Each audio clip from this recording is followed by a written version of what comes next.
kill people to protect his own reputation. He only cares about himself and his ego. So this video could save my life. And if you are watching this video, it's not such a good thing. Either I'm dead or I'm in a very, very, very bad situation. Well, that was part of an eerie recording that Sheikha Latifa of the United Arab Emirates said she'd hoped no one would ever have to hear. It's believed to have been recorded just before she disappeared 2 months ago. Her friends say she was trying to flee the country to escape the grip of her father, Sheikh Mohammed bin Rashid al Maktoum. But according to witnesses, her escape plan failed when she was kidnapped on a yacht by armed men in the Indian Ocean. Since then, she hasn't been seen or heard from. But a few days after her disappearance, this video surfaced online with Latifa speaking to the camera, criticizing her father and saying she feared for her life. Human Rights Watch has demanded the UAE reveal the whereabouts of the princess, but Dubai's authorities say they can't comment for legal reasons. Well, to get some answers, let's speak now to Tiina Yauhiaynen. She's a close friend of Sheikha Latifa al Maktoum, and she says she was witness to the suspected kidnapping on March 4th. Tiina, thank you so much for speaking to us. First, do tell us your account of what happened on March 4th when you say the Nostromo yacht that you were on with Sheikha Latifa was stormed by armed men. Basically, the evening, even though myself and Latifa, we were aware that there had been various airplanes circling above us and there was a boat following us for the last 2 days, we decided to go down to get some rest in the evening. And very soon after, we started hearing something that sounded like gunshots from the upper deck. And we basically locked ourselves in the bathroom. We were very, very scared. And then the cabin started filling with smoke, so we were forced to go to the upper deck, where we basically met by multiple Indian men wearing commando outfits, pointing machine guns at us with red laser sights. After that, I was pushed to the floor, my hands were tied. I saw a pond of blood next to me on the floor. I thought one of the crew members was already dead, or possibly the captain. These men were threatening to shoot me, and they even pushed me towards the water on the outer deck, saying that, "Close your eyes, we're going to shoot your brain out." Soon after, I was taken to the front deck, where I saw Latifa again.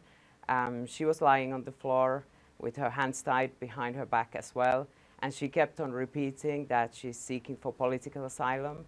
But these men were obviously not listening. They told her to keep quiet or they would shoot. Just to be clear, you believe those men were agents sent by her father. In fact, I think you've said you believe they were Indian security forces paid for by Sheikh Maktoum.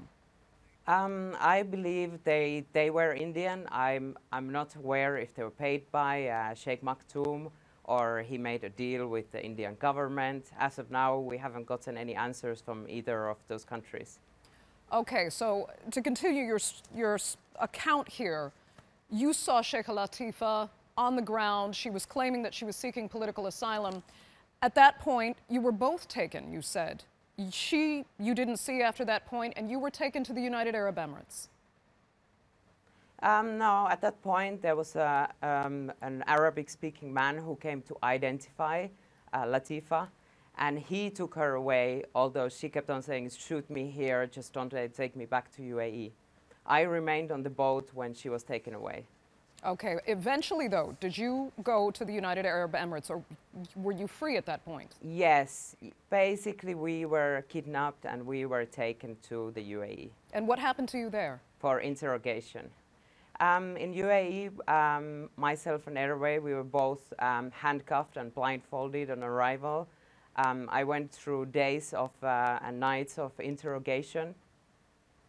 I was threatened with death penalty, life in prison. I was told I was a liar.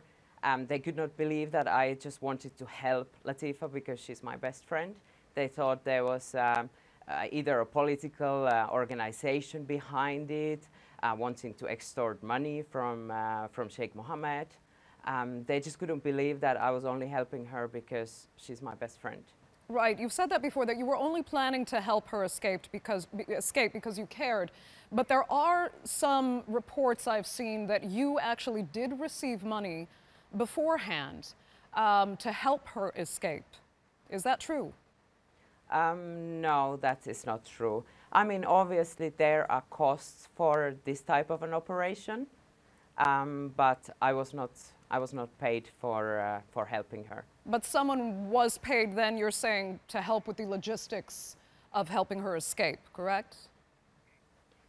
Basically, U.a.e had to come all the way from the Philippines, so there are costs to hire the crew, to fix the old boat. There was various costs, but there was no payment as such. Okay, let's talk about Hervé. Hervé Joubert is the owner of that yacht, the Nostromo. Now, some people are actually very suspicious of your account and his as well because of his involvement, particularly because he is a former French government intelligence employee. He also had serious issues with the government in Dubai. He was charged with embezzlement. He was placed on house arrest and then went on to write an account, a book that he wrote called Escape from Dubai. Now, some say, including Hervé Joubert's ex-wife, that this was all part of a master plan to extort money from Sheikh Maktoum. That, and according to, I have to accredit her interview with the Daily Beast, she says that Hervé gave Sheikha Latifa support because not only did he want to get money out of Sheikh Maktoum, but Latifa would get money from her father so that she could live independently as well, all part of a grand extortion plan. It's a con. I'd like to get your reply to those suspicions. Basically, this particular reporter has not interviewed any of the people who were actually part of the story. So I have not spoken to her, and neither has Hervé. And actually, Hervé's wife has told Hervé that she has never told what was printed on the press. So there's a little bit of a confusion, but I believe it's completely fake news. Just someone behind it wanting to discredit the actual story. Okay, so where then do you think Sheikha Latifa is now? I believe she's in U.a.e, locked up somewhere by her father, possibly drugged, because Latifa is a fighter. To keep her quiet, they would actually have to lock her up and, yeah, sedate her. Tiina, let me ask you, I mean, you say you're doing this for your friend, but is there something grander here that you feel needs more attention, needs exposure? Perhaps the treatment of the children of the royal family in the United Arab Emirates. Is there a bigger issue here that you think their rights are suppressed and that they're in danger and not enough attention is being paid to their individual cases? Yes, I believe so. Latifa's plan, you know, after going to US and seeking for asylum, was to open a charity to help other oppressed women, but also help her sister Shamsa and other, even the adopted sisters in her family who were being abused and jailed for just seeking human rights. There are obviously no women's rights in U.a.e either. So if you look at the bigger picture, Latifa wanted to help a lot of people and not just to gain freedom for himself. Thank you so much for giving us your account of these extraordinary events on the Newsmakers.